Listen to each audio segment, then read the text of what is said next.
திருநெல்வேலி மாநகர மாவட்ட கழகத்துடைய செயலாளர் அண்ணன் கணேசராஜா அவர்கள் ரொம்ப வேலைக்கு நாங்கள் வந்துடணும்னே சொன்னோம். பொறுமையாக பாசத்தோடு வந்தாங்க, பேசுகிறாங்க.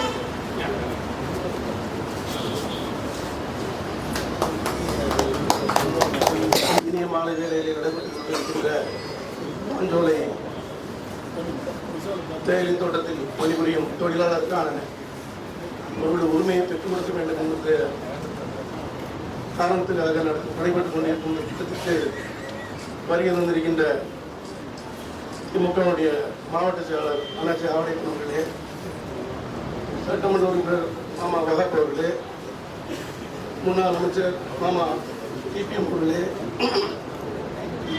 சட்டமன்ற உறுப்பினர் சதன் திருமலைக்குமார் அவர்களே, தயாசங்கர் அவர்களே, சிவலிங்கமுத்து அவர்களே மற்றும் வருகை தந்திருக்கின்ற பல கட்சிகளைச் சேர்ந்த கட்சிகளின் தலைவர்களே, மாவட்ட செயலாளர்களே, பொறுப்பாளர்களே, உங்கள் அத்தனை பேருக்கு எனது மாலை நேர வணக்கத்தை தெரிவித்துக் கொள்கிறேன். மாஞ்சோலை தேயிலை தோட்ட தொழிலாளர்கள் பற்றி நம்முடைய அமல்ராஜ் வழக்கறிஞர் அவர்கள் புத்தகம் ஒன்று எழுதியிருக்கிறார்.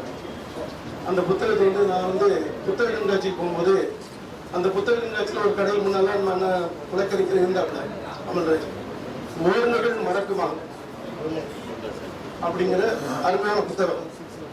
அந்த தேயிலை தோட்ட தொழிலாளர்களுடைய வாழ்வியலையும் வரலாற்றையும் அந்த புத்தகத்தில் பதிவு செய்திருக்கிறார்.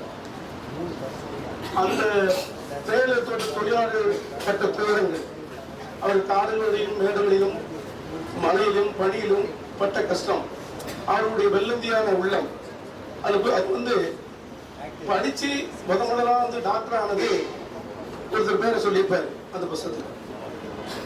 அவன் அம்மா பேர் ஏழை, அவன் அப்பா பேர் காசி.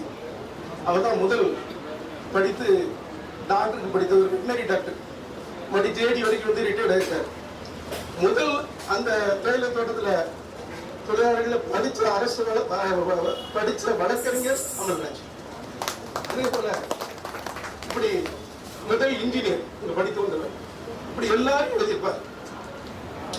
அந்த வாழ்க்கையிலையும் வரலாற்றையும் அந்த புத்தகத்தின் வாயிலாக தமிழ்நாடு முழுக்கும் கொண்டு சென்ற பெருமை நம்முடைய அமல்ராஜ் அவர்களுக்கு சேரும். ஒரு அற்புதமான புத்தகம், எல்லாரும் வாங்கி படிக்கணும். அங்குள்ள கஷ்டப்படுவதெல்லாம் அங்களுடைய வெள்ளத்தியான உள்ளத்துக்கு ஒரு காரணம் சொல்லியிருப்பாரு. எப்படின்னா, ஒரு ஆசாரி இருக்காரு, தங்கச்சி பொறுப்பலர், அவரு ஒரு ஊர் இருக்கு, அந்த ஊரு பேர் மறந்து வச்சு எனக்கு. அங்கிருந்து வருவாரு, அங்க இருக்க ஜனங்களே ஒன்னு ரெண்டுமா சேர்த்து வச்ச பணத்தை கீழே போய் அம்பாசமுத்திரத்தில் நகை வாங்க முடியாம, திருநெல்வேலி நகை வாங்க முடியாம அந்த ஆசாரிகிட்ட கொடுத்து நகைச்சியை கொடுப்பாங்க. அவரு மூக்கு தீக்கா மலிச்சு நிச்சயம் இதுல செஞ்சு கொடுப்பாரு. அந்த நம்பிக்கை நடிப்பதை சொல்லுவாங்க, அது யாரா போடுவாரா அல்லது குத்துமதிப்பா செஞ்சு கொடுப்பாரு. அதை வாங்கி வச்சிருப்பாங்க. ஒரு கட்டத்துல அதை ஆளுக்கெல்லாம் சுத்தம் பண்ணி தரணும் வாங்கிட்டு போவாரு, கொண்டாந்து கொடுப்பாரு. இப்படி ஒட்டுநத்தம் ஆசாரி பண்ணியாச்சு பார்க்கிறோம்.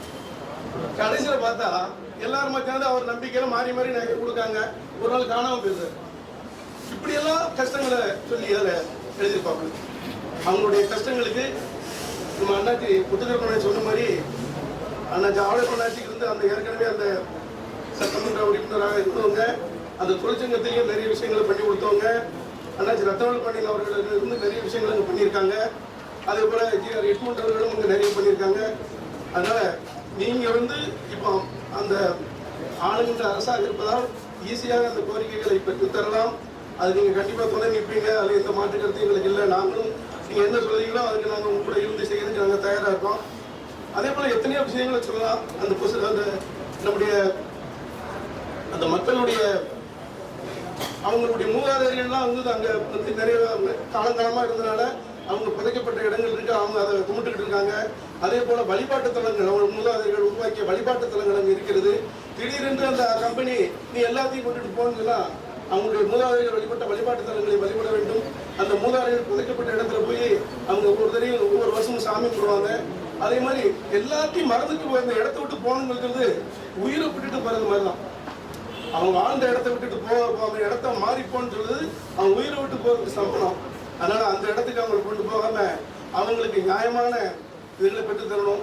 அவங்க அங்க இருந்துகிட்டு உருவாக்கின தன்னுடைய எதிர்கால பாதுகாப்புன்னு சொல்லி அவங்க பிறந்த இடம் ஏதாவது பக்கத்து ஊர்ல கொஞ்சம் வெள்ளாங்கட்ட இருக்கும், மானூர்ல இருக்கும், அப்படி இருக்கு. அங்கே இடம் வாங்கி போட்டிருக்க மாட்டாங்க, வீடு வாங்கி வச்சிருக்க மாட்டாங்க. அண்ணா காவல்துறை சொன்ன மாதிரி சொன்னது வந்து அமிர்தா சொன்னாப்ல, அப்படியே அதே தான் மேலமைக்கு வரும். அந்த இலைக்கு நாம அதை பார்த்து இருக்கக்கூடாது. அவங்க நிறைய கஷ்டங்கள் அனுபவிச்சிட்டாங்க, எத்தனையோ போராட்டங்கள் நடத்திட்டாங்க, எத்தனையோ உயிர்ப்பெண்கள் ஆயிட்டு. நாமெல்லாம் இருந்து அவங்களுக்கு வேண்டியதை சரியான இதை செய்து கொடுக்கணும்னு கேட்டுக்கொள்கிறேன். நன்றி, வணக்கம்.